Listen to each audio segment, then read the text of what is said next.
요한복음 10장 9절로 10절 말씀입니다. 신약성경 163쪽에 있습니다. 요한복음 10장 9절로 10절 말씀 읽겠습니다. 내가 문이니 누구든지 나로 말미암아 들어가면 구원을 받고 또는 들어가며 나오며 꼴을 얻으리라. 도둑이 오는 것은 도둑질하고 죽이고 멸망시키라는 것뿐이요 내가 온 것은 양으로 생명을 얻게 하고 더 풍성히 얻게 하려는 것이라. 아멘. 오늘 그 요한복음 10장 10절 말씀은 항상 제가 사랑하고 좋아하는 말씀 중에 하나입니다. 내가 온 것은 양으로 생명을 얻고 더 풍성히 얻게 하려는 것이라. 아멘. 오늘 우리가 본문을 대하고 있는 이 10장은 9장에서 같이 연결되어져 있다 이렇게 볼 수 있을 것 같습니다. 날 때부터 소경되었던 사람이 예수님을 통해서 눈을 뜨게 되었습니다. 이 사람을 두고 논쟁이 일어나게 되지요. 그러는 가운데 예수님께서 마지막에 뭐라고 말씀하셨냐면 스스로 본다고 하니까, 스스로 깨달았다고 하니까 너희들 스스로 세상에서 모든 것이 다 발견되어지고 잘 되었다고 생각하니 죄가 그대로 있다. 스스로에게 모든 것을 결과를 두고 있는 사람들에게는 죄가 그대로 있어서 그 죄의 결과로 끝을 맺게 될 것이다. 인생이 스스로 깨달았다고 무엇인가를 발견했다고 해서 그것이 인생을 인도하거나 최종적으로 죄의 결론이 죽음이 아닌 생명의 바른 결론에 도달할 수 없다라는 것을 예수님께서 분명히 말씀하여 주시고 계십니다. 스스로 본다고 하는 자들, 그들은 그들의 그 결과로 죄의 그 결과인 죽음을 맞닥뜨려야 될 것입니다. 그들은 스스로 본다고 했으니 그렇다고 치지만 예수님 안에서 눈을 뜨게 된 인생들은 이제 어떻게 해야 합니까? 예수님으로 인해서 눈을 뜨게 되었고 보게 된 날 때부터 소경되었던 사람이 이제 눈을 떴습니다. 누구 안에서? 예수님 안에서. 이제 보게 되었습니다. 예수님 안에서. 그런데 이런 인생들은 이제 어떻게 해야 합니까? 10장에서 양 우리의 비유를 통해서 목자와 양의 관계를 통해서 예수님 안에서 눈을 뜬 자들이 스스로 살아가는 세상은 언제든지 위험천만이지만 참된 목자이신 예수님의 음성을 듣고 그분의 음성을 따라 예수님이 준비하신 그 문으로 들고 나는 자들에게는 예수님께서 친히 인도해 주시고 안전하게 하시고 영원한 생명을 얻게 된다고 분명하게 10장에서 밝혀주고 있는 것을 우리는 10장을 통해서 알 수 있습니다. 예수님께서는 그 10장에서 그 양들을 위해 선한 목자가 되어 참된 목자가 되셔서 기꺼이 목숨을 내어 주신다. 이렇게 말씀하고 있습니다. 그리고 그들에게 결론적으로 뭐라고 말씀하시냐면 내가 그들에게 영생을 주노니 영원히 멸망하지 아니할 것이요 또 그들을 내 손에서 빼앗을 자가 없느니라. 28절에 이렇게 약속해 주고 있습니다. 예수님 안에 있으면 그 어떤 것도 우리에게 허락된 예수님의 생명을 빼앗을 수 없다. 그렇게 말씀하여 주십니다. 목자의 음성을 이렇게 분명하게 말씀해 주셨어요. 예수님께서 내가 진실로 진실로 너에게 이르노니 문을 통하여 양의 우리에 들어가지 아니하고 다른 데로 넘어가는 자는 절도며 강도요 문으로 들어가는 이는 양의 목자라. 문지기는 그를 위하여 문을 열고 양은 그의 음성을 듣나니 그가 자기 양의 이름을 각각 불러 인도하여 내느니라. 자기 양을 다 내놓은 후에 앞서가면 양들이 그의 음성을 아는 거로 따라오되 이렇게 말씀하여 주십니다. 그러니까 예수님께서 양과 목자의 비유를 통해서 예수님이 참된 목자로서 그 양들에게 일일이 불러주시고 그 음성을 들려주실 때에 그 양들은 그 목자의 음성을 알아듣고 따라간다라고 말씀해주고 계십니다. 앞에서도 말씀드렸듯이 스스로 보고 스스로 깨닫는 자는 그저 그에게 있는 죄가 그대로 있는 것이 되고 말 겁니다. 그러나 참된 목자이신 예수님의 음성을 듣고 그분 앞에 나갈 때 그분은 우리를 인도해 주신다고 이야기하십니다. 인생이 죄로 결론된 그 길로 사람들은 스스로의 깨달음 때문에 당당하게, 당연하게 그 길을 스스로 걸으려고 합니다. 근데 예수님이 말씀하신 것을 통해서 보면 스스로 깨달은 이 깨달음들이 당연한 것처럼 보이고 당당하게 느껴질지는 모르지만 예수님은 그것을 당연함과 당당함을 결코 옳은 길이 아니다 이렇게 말씀하고 있습니다. 스스로 깨달아서 스스로의 길을 가는 것 그것이 옳은 길이 아니라 이렇게 이야기합니다. 우리는 세상에 살고 있는 사람들이 이렇게 스스로 깨닫고 스스로 발견하고 스스로의 길을 개척하는 자수성가 형태의 사람들에 대하여 부러워하지만 예수님은 오히려 그들을 안타까워하고 있다는 걸 볼 수 있어요. 지금 여전히 저도 이런 사람들을 향해서 안타깝습니다. 스스로 모든 것을 깨닫고 판단하고 결론을 내서 예수님이 어디 계시냐, 영원한 생명은 무엇이냐 이렇게 말하고 지금 세상이면 됐지 라고 생각하는 사람들에 대해서 예수님도 안타까워하지만 저도 안타깝게 그지없습니다. 이런 안타까움의 자리에서 나오셔서 주의 음성을 듣고 주의 인도하심을 받는 우리가 되었으면 좋겠습니다. 예수님이 비유로 말씀하시지만 사람들은 그 의미를 다 깨닫지 못합니다. 예수님의 말씀을 다 깨달을 수 없는 인생들이 할 수 있는 것이 무엇일까요? 예수님의 그 비유를 통해서 말씀하셨는데 다 깨닫지 못하는 사람들 예수님께서 오늘 이렇게 말씀하셨어요. 목자의 음성을 듣는 것이 그 깨달음보다 중요하다 이렇게 말씀하고 있어요. 그리고 목자가 그 인도하는 그 문으로 들고 나는 것이 더 중요하다 이렇게 말씀합니다. 그래서 음성이라는 게 뭡니까? 누군가의 목소리를 들을 때 어떤 사람의 목소리를 들을 때 가장 좋으십니까? 사랑하는 아내가 남편의 목소리를 듣고 얼마나 좋아했으면 정말 좋아했으면 좋겠다 그런 생각이 드는데 그러기를 바랍니다. 자녀들이 부모가 부르는 소리에 정말 기대를 가지고 기뻐하면 얼마나 좋겠습니까? 그런데 가끔 자녀들의 이름을 부르면 뭐라고 합니까? 왜? 왜 그래? 왜 불러? 기차 타는 듯이 그렇게 대답할 때가 있는 걸 보게 됩니다. 근데 제가 어렸을 때 기억에 이런 기억이 있습니다. 누나가 초등학교, 국민학교죠. 국민학교 4학년, 5학년이었던 것 같아요. 농구를 하던 때가 있었습니다. 그 시골 학교에서.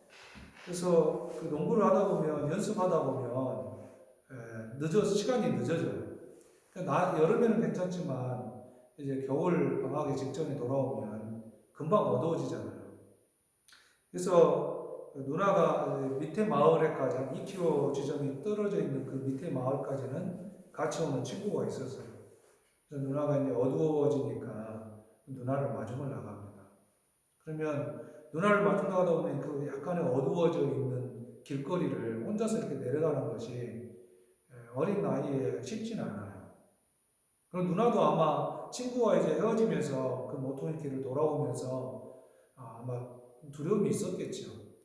그러면 이제 서로 이렇게 조금 오면서 시야에 눈에 들어오면 이제 어느 정도 형태가 보이잖아요. 그럼 누나가 그래요. 동술이냐? 그러면 누나 나야. 그러면 이제 서로 그 음성을 들으면서 조금의 안도감을 갖는 거죠.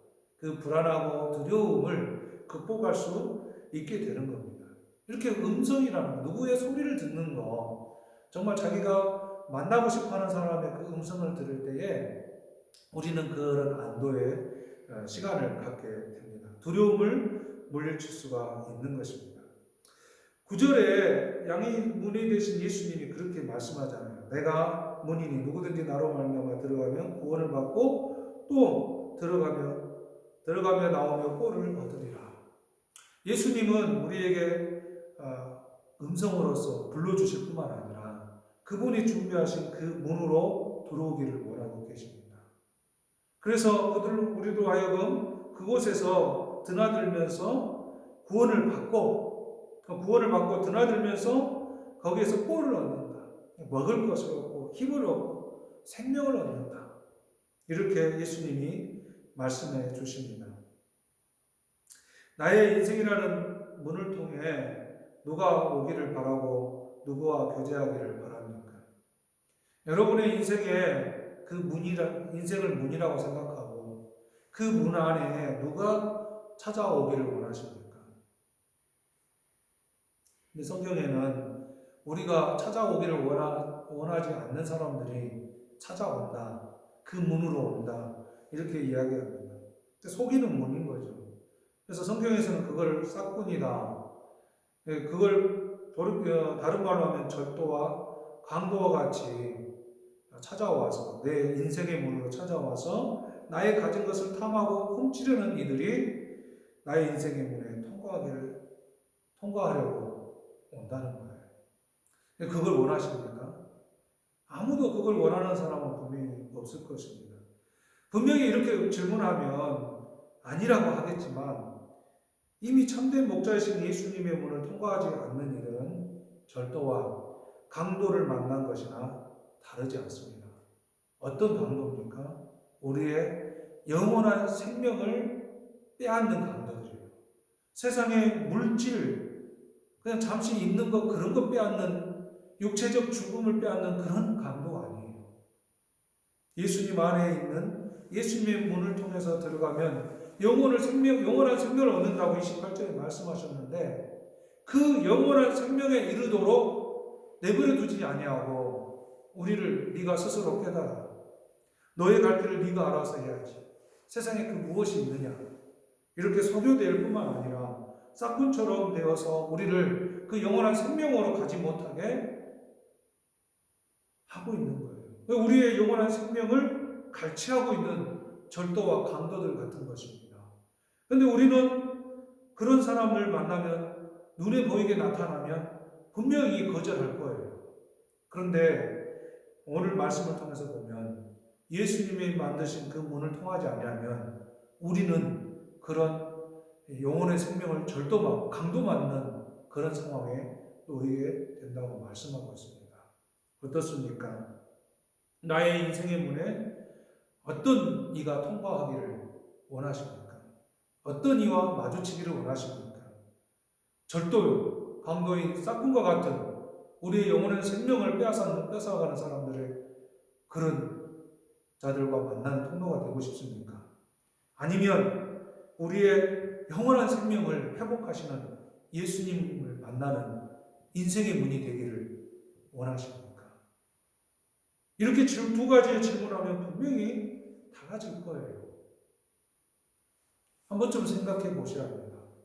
나의 영원한 생명에 이끌어가는 예수님과 만나는 내 인생의 문이 될 것인지 아니면 나의 영원한 생명을 빼앗는 절도요, 강도 같은 이들을 만나는 인생의 문이 될 것인지 깊이 고민하시고 믿음의 길, 예수님의 길, 예수님과 함께하는 예수님이 예비하신 그 문으로 통과하여 영원한 생명을 소유하는 저와 여러분이 되기를 소망합니다. 나의 인생의 문에 찾아오신 그 예수님 한번 생각해 보시기 바랍니다. 그리고 나의 인생 속에서 찾아와 함께 했던 분들을 한번 돌이켜 보십시오. 예를 들면 부모님 같은 분들이죠. 나의 인생을 걱정해주고 염려해주며 무엇이라도 지어주어 힘을 얻게 하고 회복을 주려는 이들이 부모님 같은 분들입니다. 부모님이 그렇게 지어주는 것을 뭔가 이렇게 지어주고 그로 힘을 얻게 하고 그의 인생을 살아가게 하려는 그 부모님의 모습을 생각하면서 제 초등학교 5학년, 국민학교 5학년이죠. 요때가 좀 생각이 납니다. 그때 요때는 이제 무슨 미술 준비니 이런 것들이 있어서 뭐 하나씩 살려면 다 돈이 필요했잖아요. 그래서 아버지에게 미술 준비에 필요한 것들을 이야기했어요. 그러나 돈이 없다는 말씀 때문에 한마디도 하지 않고 그냥 학교에 갔습니다. 학교에 가면 준비하지 않으면 벌이 가해지죠.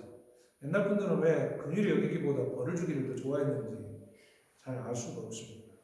가난함을 이해하지 못하는 그런 선생님들 많았던 것 같아요. 어쨌든 그렇게 하고 이렇게 지나갑니다. 근데 이제 당시에 중학교를 다니고 있던 누나가 담양에서 자취를 하다가 돌아옵니다. 그러면 이제 토요일 날 오후에 와서 집에 있다가 이렇게 일요일 날 그 버스를 타기 위해서 먼 길을 걸어 내려가야 합니다. 그럴 때 아버지께서 누나에게 이렇게 3,000원의 돈을 꽂아주는 것을 제가 봤습니다. 근데 누나는 그것도 부족하다고 했죠. 근데 저에게는 그 미술 준비할 돈 하나 없다고 하셔놓고 누나가 와서 말을 하니까 어디서 났는지는 모르지만 누나의 손에 쥐어주는 것을 보았습니다. 그때는 서운했어요. 왠지 섭섭했죠. 그때는 아버지는 누나만 사랑하는 것처럼 느껴졌습니다. 근데 아버지는 아마 그렇겠죠. 멀리서 혼자 자취하는 딸이 안쓰럽고 그가 무슨 일이 있으면 당장 달려가서 뭘 해줄 수 없으니까 조금이라도 도움을 주고 싶은 마음이 없겠죠. 그래서 손에 쥐어준 거겠죠. 그러나 저는 그 부모들 밑에 있기 때문에 당장 급한 건 아니고 저는 부모님들이 다 해결해 줄 수 있다 이렇게 생각이 들어서 그렇겠죠. 지금은 이해가 됩니다. 그렇게 저라도 아마 그렇게 했을 거예요. 멀리 있는 자식이 있는데 그가 왔는데 다른 자식들에게 주지 않고 멀리서 왔던 그 자식에만 준다는 것 저는 이해가 될 것 같습니다. 우리는 그런 부모님들처럼 예수님은 우리에게 영원한 생명을 주는 분이십니다. 예수님의 문을 통과하는 것은 바로 집의 그 현관문을 통과하는 것 같습니다. 우리가 밖에서 추위에 떨고 혹은 여름에는 더위에 지쳐 있는 우리들이 현관문을 통과하여 집에 들어오면 무엇을 얻게 됩니까? 쉼을 얻게 되고 배고픔을 해결할 수 있고 또 괴로움과 아픔을 떨쳐낼 수 있는 풍요와 안식이 들어있는 그 문이라고 생각이 들어져요. 예수님도 바로 우리에게 그런 문이십니다. 예수님도 우리에게 영원한 생명의 문이십니다.